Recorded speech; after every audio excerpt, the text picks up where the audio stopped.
Back at the Kessler Athletic Center, Canisius wins 62-50. Now standing by with head coach Terry Zay. Over to you, Jay.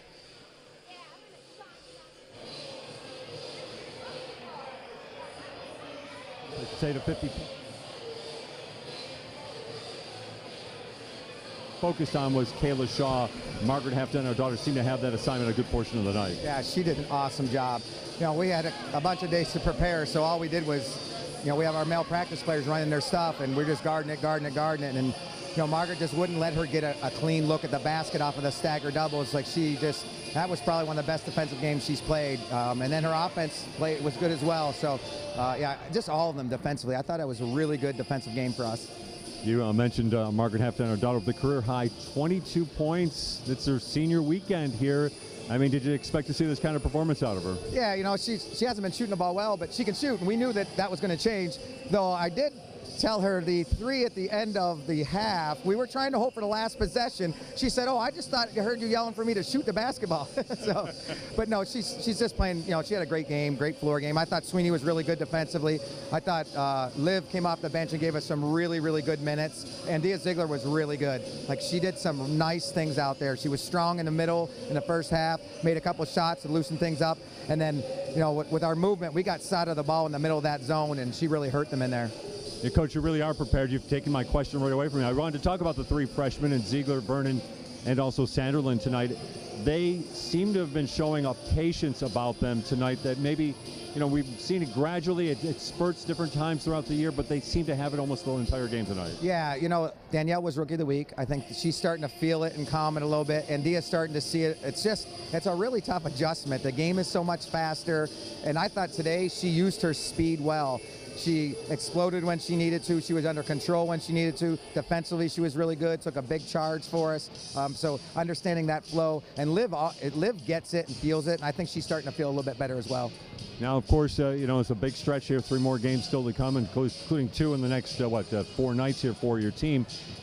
Maria Welch not available, Tiana Pugh not available. At the same time, your team seems to be playing well. If you could get them back, get them healthy, what about the Griffs? What are the chances? Well, the Griffs want to get ready tomorrow to play Ryder on Sunday, and that's where our focus is going to be. So it'll be a little bit of an NBA kind of practice since we go game, day off, game, day off, game. You know, it'll be not real physical, but real mental, and get prepared for Ryder. 1 game at a time, right, Coach? I'm not biting on that one, Jay, of course. Canisius College coach Terry Zay with us on the Postgame Show. Back over to you, Garrett. Final once again, Canisius beats Monmouth 62-50 as they will head into senior day against Ryder on Sunday for one last home game. But the story of the game was how well Canisius shot the ball on the offensive end, 48%. You see the 3-point numbers for Monmouth, 3 for 22. We talked about early in the game and in the pregame show how rebounding was going to be key in order for Monmouth to have any sort of chance. They actually out-rebounded Canisius despite struggling for the first 2 quarters, but at the end of the day, there just wasn't, quite frankly, enough missed shots from Canisius in order to make the rebounding mean anything whatsoever, and Canisius led the entire way. They put the clamps down on Monmouth. Monmouth leads for just 24 seconds.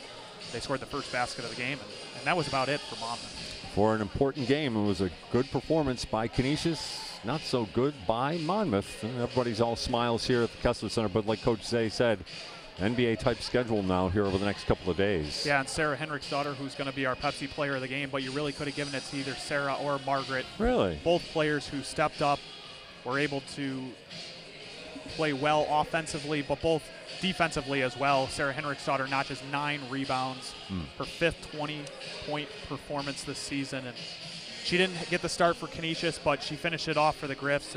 And at the end of the day, that's really what's going to matter. Nobody's going to look back and say, hey, why didn't she start the game? They're going to say she was in the game down the stretch at clutch winning time. Well, she most certainly has been that a rock for this team. She's closing in on 1,000 points in her Canisius College career.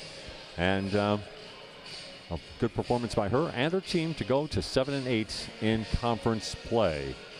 Yeah, and for Canisius, they need to have that quick turnaround. Coach Zay talked about it, moving ahead toward Ryder. We talked about how much tonight it was a much win, but Ryder turning around right back on Sunday is such another big game for Canisius in order to get that top 5 seed.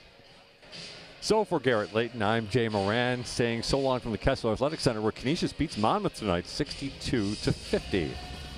All games airing on the ESPN networks, streaming live on the ESPN app, or to watch this entire game on replay, as well as other games in our family of ESPN networks.